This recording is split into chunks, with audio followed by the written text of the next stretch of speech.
Kamusta ang pakiramdam mo? Si Dr. Alvarez, nasan siya? Umalis na siya. But he explained everything to me. Sisimulan na yung chemotherapy ng anak natin. Yun nga lang, mas lalong bababa yung resistensya niya, ha? Paano natin sasabihin sa kanya? We'll tell her the truth.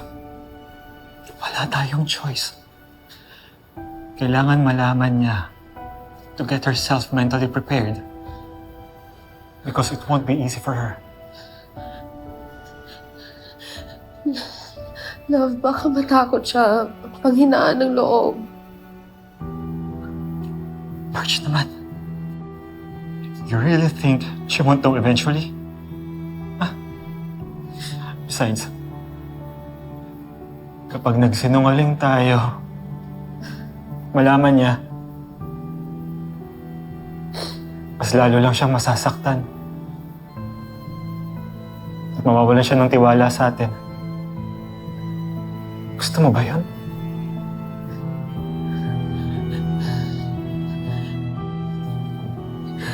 Love, hindi ko na alam anong gagawin ko. Natatakot ako. Hindi ko alam kung paano ko siya mapoprotektahan from the pain and suffering that she will go through. Hindi ko alam anong gagawin ko.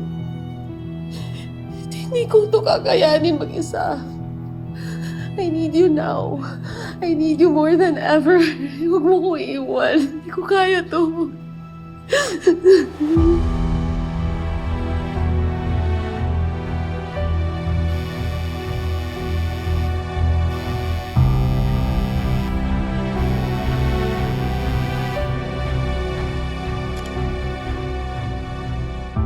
Ba't hindi mo sagutin? No one important.